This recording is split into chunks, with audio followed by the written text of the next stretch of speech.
Shri Gurubhyo Namaha. Welcome everyone once again in our conversation on this scripture and the lives of people that are demonstrated in the scripture. And in the previous conversation, we were discussing about the lives of these people, and there were three qualities that Sage Narada described about Sri Rama, and that was Paramodara. He is super, he has a great sense of gratitude towards everyone. Sumukha, he has a great life that decks his entire personality, physically and emotionally. And at last, he was described as having Sumahayashaha, all the people around him like him. And when I was describing this quality of Sri Rama, that he is liked by everyone, every person wants him, I was trying to tend your mind, tend your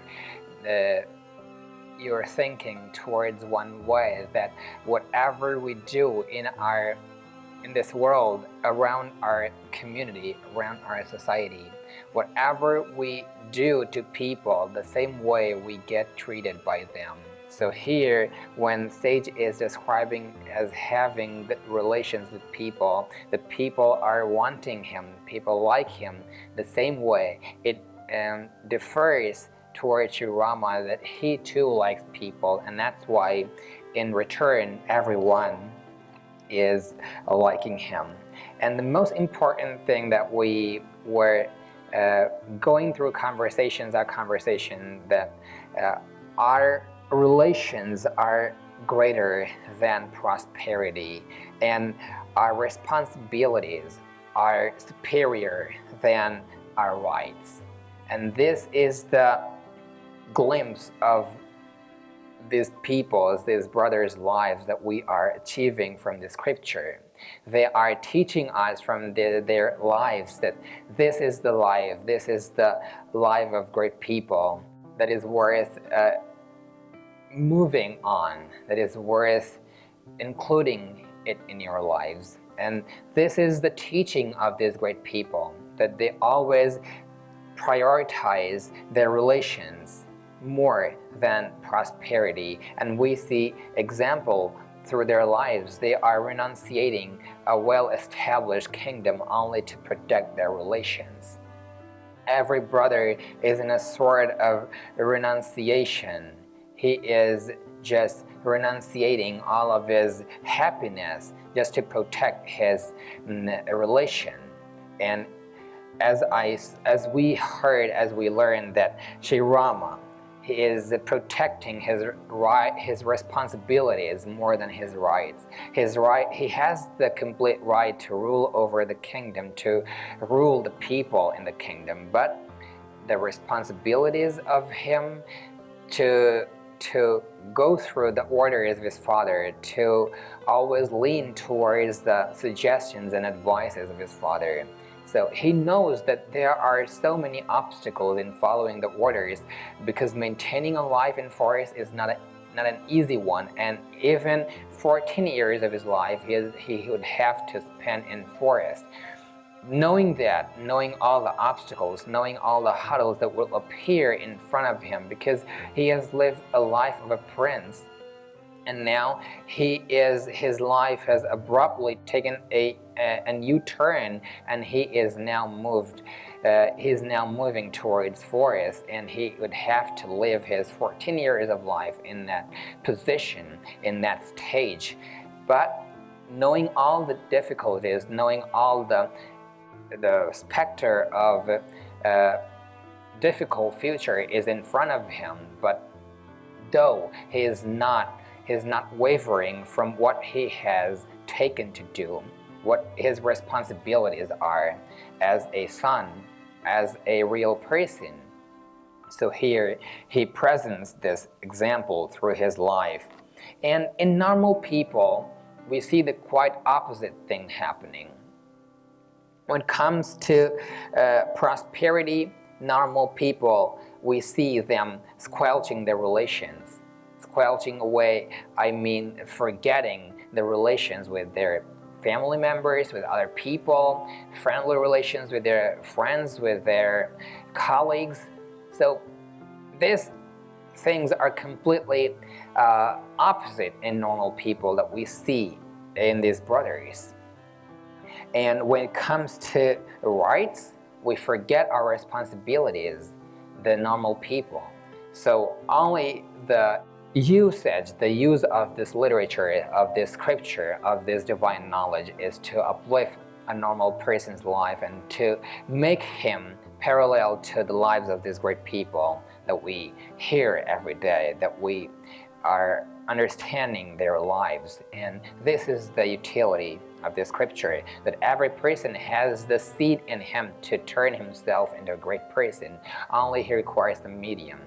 A seed has the power to grow itself into a huge tree and bear fruits that help fulfill the appetite of everyone. But it requires a medium. Every seed requires a medium, as a soil, atmosphere, air, water, all sorts of fertilizers. The same way, our life has too, the seeds of goodness, of peace, of emotions, but all of them require some atmosphere, require a medium to make themselves more powerful, to convey themselves, to reveal themselves. So here, the scriptures, this divine knowledge, the lives of these great people, and adapting their lives, the teachings of their lives into your life. This is the way that you could uplift your immense power and become equally parallel to the lives of these great people. And this is the way.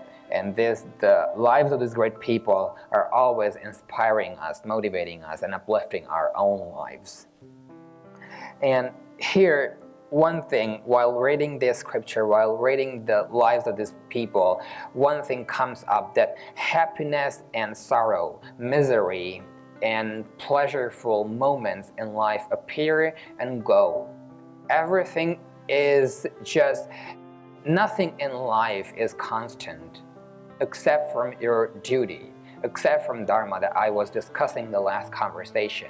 Everything is coming and going. Everything is wavering away. Nothing is impregnable in this universe. Everything is destructible. Everything is destroying every moment that it is built. But what is the most important thing that remains constant? It is our duties. It is our responsibilities. So these people are well aware. These people are far-sighted people. The people who have Dharma in them, who have righteousness in them, are normally far-sighted people. And they understand whatever action they are doing, they are presenting, whatever action they're displaying through their lives, through their existence, it is going to fall off on them and the entire nature, entire community, entire people on the world. So while Rama is doing his action, he's well aware that whatever difficulties is going to arrive in my life while doing these things, I know them, but still I need to do I need to perform my responsibility, and it is the only way, because happiness and misery, sorrow, despair, pleasure, everything, all these things appear and go away, wipe away. But one thing that remains constant is what we did. So oftentimes great people say that never lacerate your history, never blemish, never stigmatize your works, your actions, just to gain some mere happiness, just to cross over some mere sorrow. Because no one will remember ever in the history what your difficulties were, what your conditions were. Only the people remember what work did you do, what example did you present for the people, for the posterity to come. This is the only thing that people remember. What was the contribution of this person? The ultimate thing that we are alive, the ultimate thing that makes us alive even after our death is what contribution did we pay, did we give to the nation, to country, to the entire humanity, to the entire human race, to the entire world. This is the only thing that counts for a person. So why to always look for gaining some mere happiness and evading ourselves from sorrow and despair? It's not the life. Life is not just achieving happiness. Life is also more important thing. The most important thing in life is what contribution did we do in our life to uplift our lives and help millions and millions of lives on earth. And these people are always, every day, even in the right moment, helping us to rectify our own lives by presenting a good example through their lives. So, as I was saying, we should never blemish our history just to get mere happiness. Because whatever we do, after a moment, it becomes our past, it becomes our history, and the result of that work is gonna become the future of ours. So as I said many times, that our actions are the most important thing in our lives. Yesterday, someone was asking me, what is the ultimate purpose of life? Why are we taking birth as human beings? And my instant answer was to perform duties, to perform our responsibilities. We are human beings. To perform actions, my answer was to perform actions. It is the only thing that we are human here. And when I say actions, I mean good actions. This is the only thing that tells, that conveys to nature that we are human beings. Our humanity conveys that we are human beings. And when we do good actions in this nature, not taking any heed of what the conditions will appear in our lives, whatever we face in our lives, this would be a sorrow or happiness. Would we have to cross through the ocean of sorrow or happiness? And if we don't take care of those things and go on doing our own duties, this would be the ultimate pinnacle of our lives that we have achieved. We would be able to say that we are hitting the purpose of our lives. So here, these people, the same thing these people are presenting through their lives. They're never taking care of what the obstacles would be in their lives, but they're always taking care of what the responsibility is there in front of them. To do them, to perform them, they heed nothing, they take care of nothing, whatever it is that appears in their lives. So never let go of your responsibilities, never let go of your accountabilities that are in front of you, that you should do. That's why you're a human being, to perform good actions. And those actions demonstrate your lives. Those actions portray your lives, how your actions are. That is the real portrayal of your life, not what somebody says. Like, if your soul is alive, let the entire world go opposing you. Let the entire world oppose you.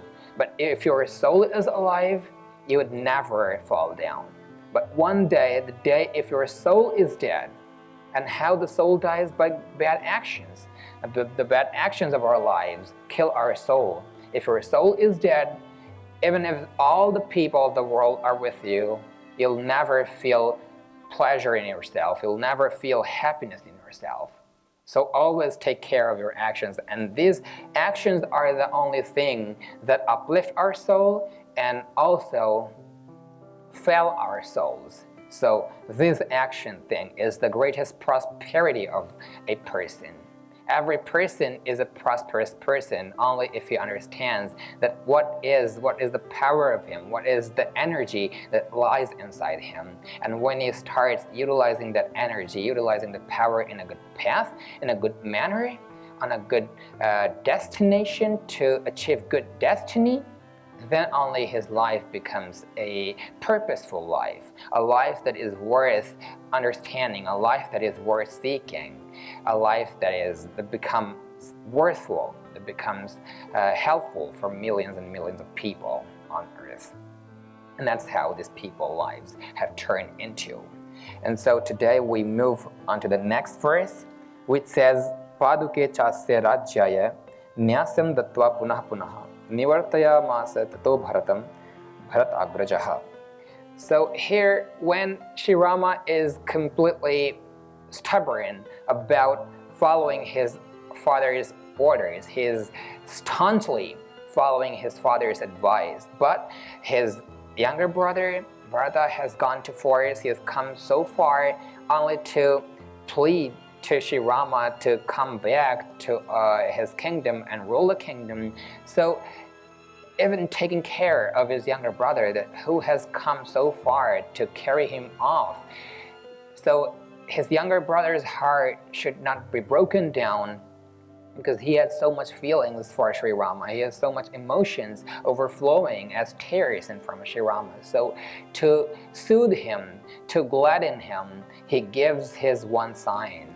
He gives him his one sign as his wooden sandals to take them. He says Bharata to take them and rule the kingdom for 14 years, understanding that Sri Rama is here with the signs of wooden sandals, and this way Bharata rules the kingdoms for 14 years, and he goes back from the forest to the kingdom, and Sri Rama completes his exile years in forest, and whatever happens in forest we learn in the later chapters.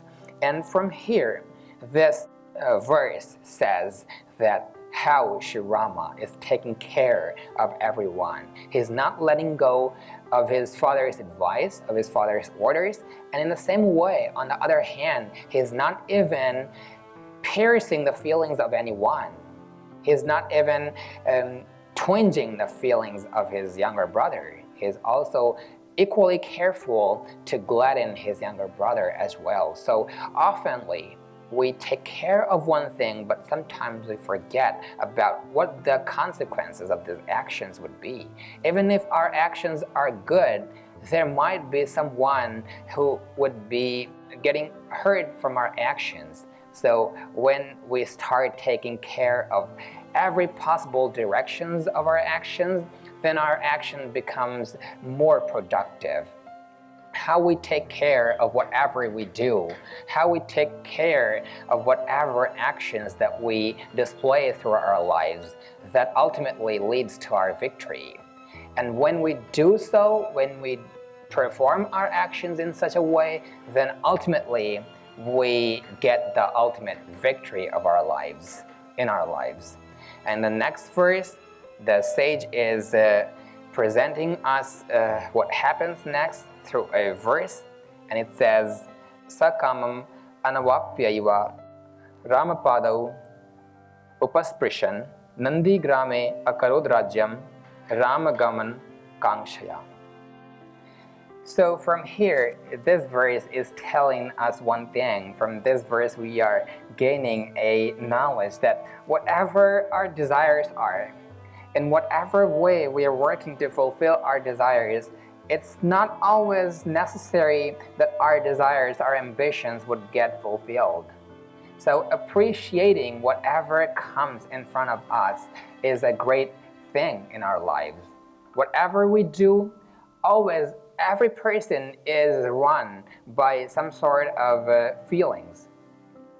Every person runs his life towards some sort of fulfillment, towards some sort of fruit. Without visualizing the destination, without visualizing the fruit of whatever he would do, no person gets involved in any work. But when he knows what he would gain in his life, only then he propels himself into some work. But it's not always necessary that whatever we thought about the results that would come by our works would come up the same way as we desired. So here, Bharata went to forest to plead to Ram to bring him to the kingdom, but Sri Rama just neglects that advice, that pleading words, and he says that he cannot come because he has to follow his father's orders. So now Bharata is contented with whatever is arriving, whatever is coming up as a result. So here this verse gives us this information, this knowledge that whatever appears in our life, we should do all our works, we should provide entirely in whatever work that we are doing, and we should never, we should also be vigilant enough, we should also be strong enough to appreciate whatever the result of the work is. Sometimes the result may not be completely fulfilled as we desired, and that time we need to appreciate whatever came up as a result. And as we see, this is the greatest obstacle, this is the greatest line of today's era that hurts people every day. People don't appreciate people. A person doesn't appreciate other person's work. A person doesn't appreciate other person's way of living. Someone is getting up early in the morning and he wants all of the members of his family to get up early as well. But other family member just comes home at 12 o'clock. He is doing certain types of works, and if he can't get up in the morning, that thing pinches the other person who is getting up early.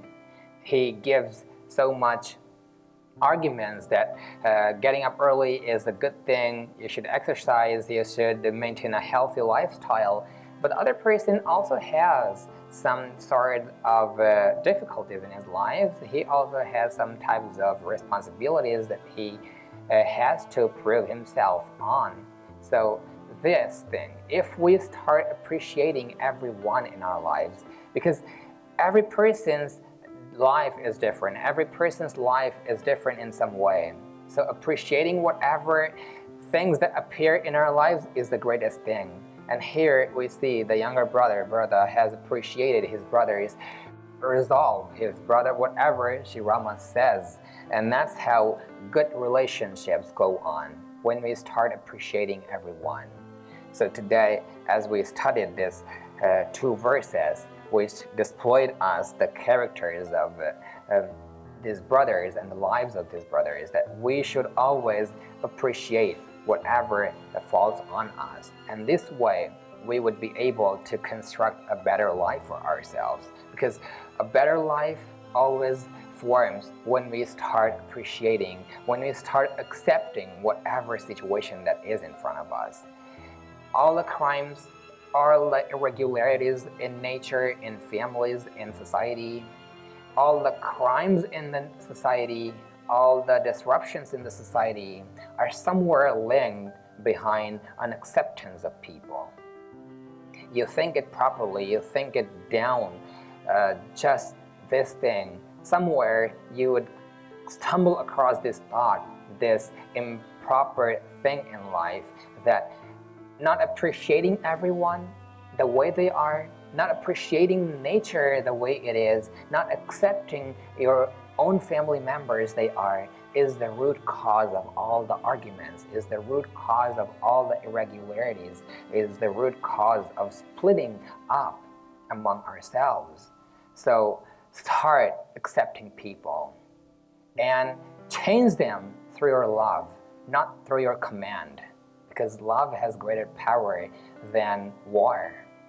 Okay? So help people, be healthy, and create a healthier environment in front of you, around you. This is how you'd be able to live a happy life and spread happiness everywhere around you and uplift people around you.